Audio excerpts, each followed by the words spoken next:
Let me introduce our first speaker. Giorgio Baruchello, born in Genoa, Italy. Giorgio Baruchello is an Icelandic citizen and works as a professor of philosophy at the Faculty of Humanities and Social Science of the University of Akureyri, Iceland. He read philosophy in Genoa and Reykjavik, Iceland, and holds a PhD in philosophy from the University of Guelph, Canada. His publications encompass several different areas, especially social philosophy, theory of value, and intellectual history. Since 2005, he edits Nordicum Mediterraneum, the Icelandic e-journal of Nordic and Mediterranean studies. Thank you, Svandís, and thank you and welcome everybody. I shall open today's series of lectures with a talk about John McMurtry, the philosopher of reference of the Zeitgeist movement. I shall therefore share my screen with you all and introduce to you as briefly and as succinctly as I can the thought of a very interesting philosopher, John McMurtry, with whom I've had the honor and pleasure of collaborating on several projects for many years, is the Canadian philosopher whose theory of value Peter Joseph utilizes in Zeitgeist moving forward, with which I expect many of you to be familiar, as well as an interviewee in the same film. Some of you also may be familiar with the rousing speech that he gave at the 2014 Z-Day held in Toronto. In order to let you get a glimpse at a complex philosophical system developed over the past few decades, I shall give you a few pointers vis-a-vis his biography, main works, two key terms of his philosophical system, namely civil commons and life value onto axiology, and then discuss the key sequences of the economic order, which explain why McMurtry believes that there is something deeply wrong with capitalism today. And I use this term in a technical and serious sense, and not the market order or the market system. McMurtry was born in Toronto in 1939. He studied English literature and philosophy in Canada and the United Kingdom. He also had a distinguished career in American football, which he abandoned in order to pursue his studies. His first major publication was the 1978 book, The Structure of Marx's Worldview.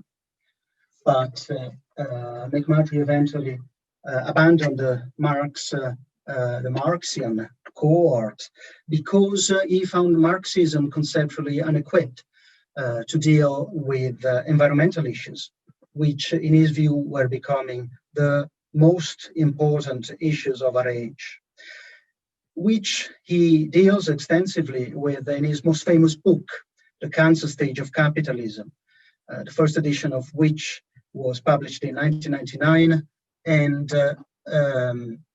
second edition of which instead was released in 2013 in a revised and enlarged version.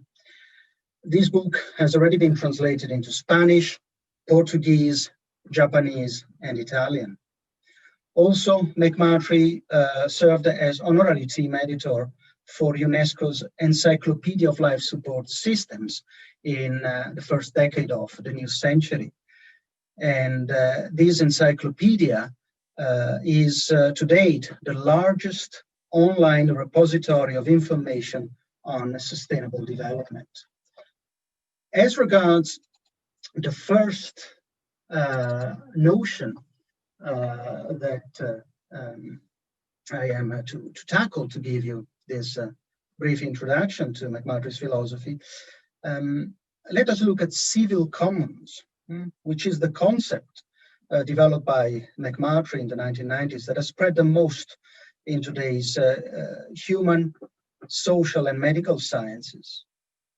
It looks at life condition from a social standpoint, devoid of atomistic individualism and presupposed market rationality, and refers to all those institutions that communities establish, whether tangible or intangible, that is physical or mental, material or symbolic, so as to allow all of their members to have access to vital goods and services should they need them. And at some point, everybody needs them. The concise definition is all social constructs that enable universal access to life goods. And it is fairly abstract, I must admit. But after all, the game we are playing here is philosophy. The concrete examples, however, are legion. And they are not vague. They are something that we are surrounded with, or that we were in past history, and that have allowed, and on occasion are still allowing, for life to be and possibly to flourish.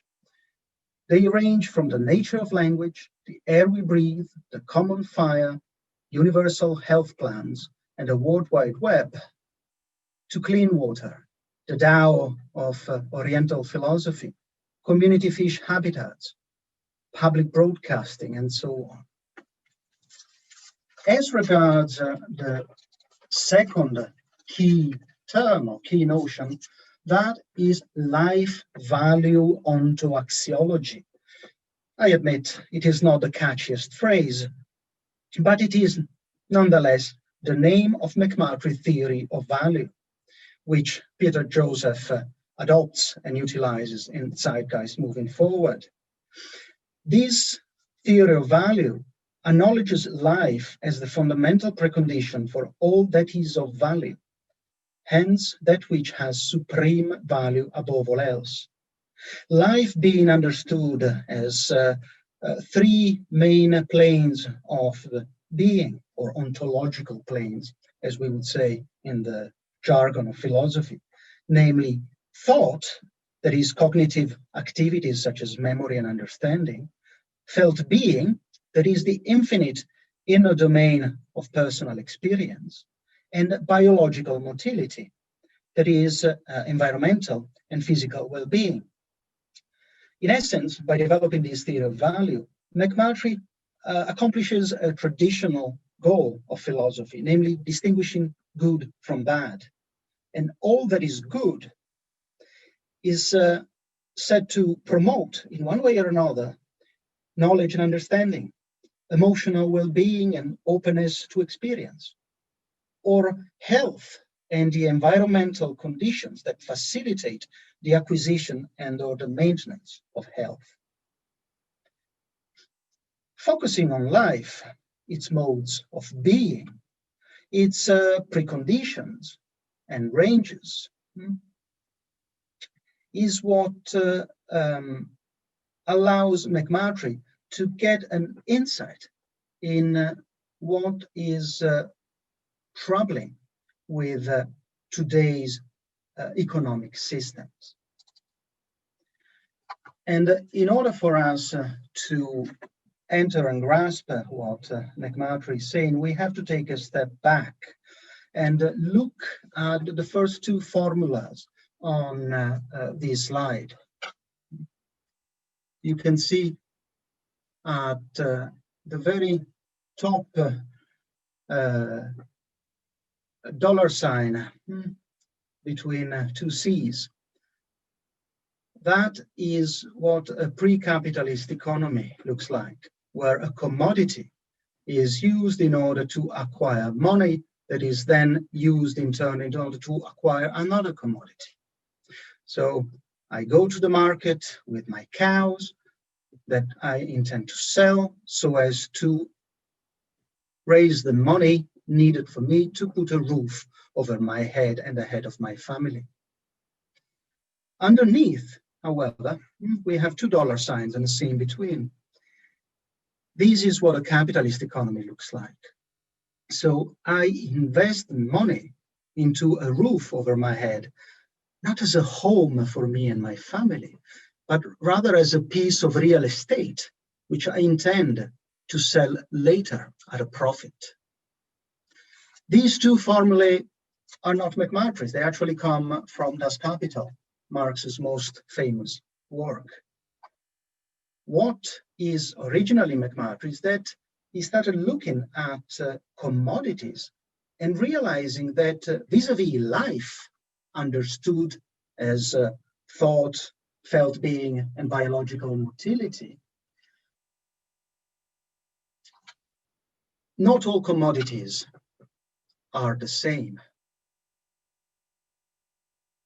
So some commodities are actually fundamental in order for people to survive and lead a flourishing existence.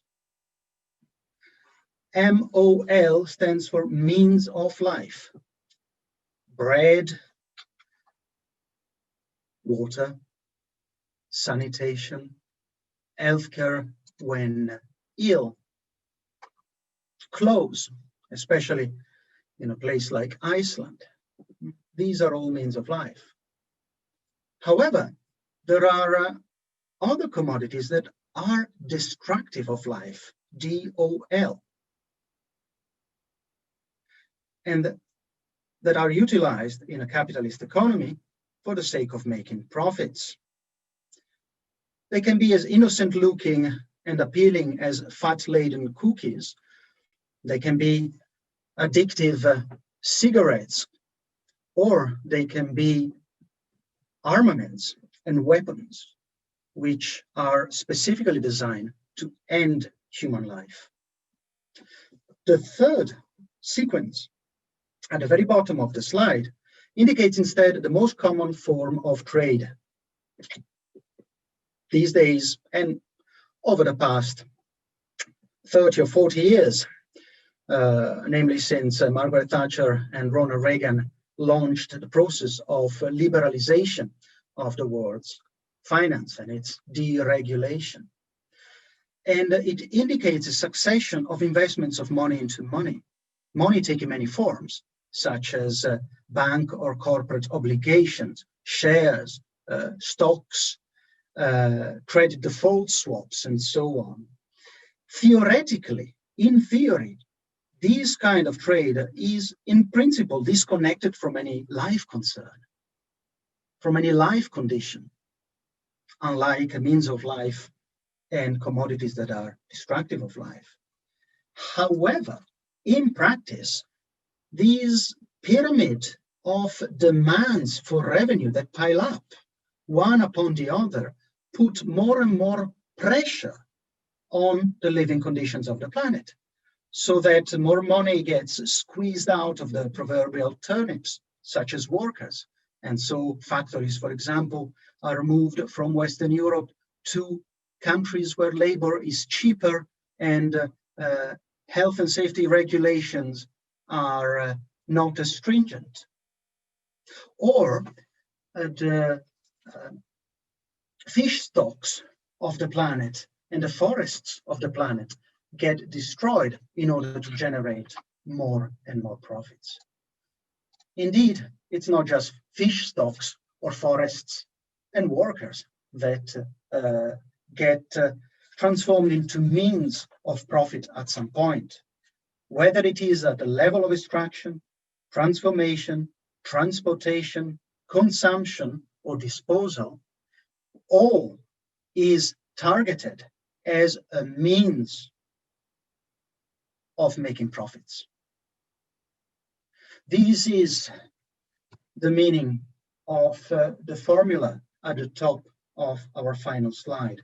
A as M, all as means within a capitalist economic sequence, which also addresses the financial realm, which is supposedly going to produce or meant to produce income for the investors ad infinitum, without end, in a world that, as we know, has instead clear physical and biological limits. So a good economic order is what the two formulae at the end, at the bottom of this slide depict, where we take into consideration life ranges, life needs, life conditions, and where commodities are limited to means of life only. And so money is utilized in order to acquire those means of life in such a way that the life ranges that existed at the beginning of an economic transaction, hence the L at the left of this formula, are left unaffected or even improved upon at the end of the economic transaction. So ideally, and this is the last formula at the very bottom of this PowerPoint slide, you could conceivably still play a capitalist game, but strongly limited within considerations of life ranges at the beginning and at the end of all economic transactions, and vis-a-vis the commodities or services that are traded. And let me conclude by mentioning two aspects of this ideal economic order. On the one hand, as regards the commodities, thinking about what commodities and services imply for life means that you can distinguish between economic goods that are actually good and economic goods that are actually bad, because economists and economics don't distinguish that. In fact, they call armaments and cigarettes goods. But with this theory of value, you can distinguish between good goods and bad goods. And secondly, and finally, when it comes to how to restrain, contain, and steer the economic activity so as to improve on life ranges, we have many instruments. There is state regulation, which is not red tape, but a tether linking economic life to actual life. There is consumer choice and advocacy. There are trade unions and NGOs. And there are corporate social responsibility principles that need to be implemented actually, rather than just left written on paper. And with this, I conclude my brief introduction.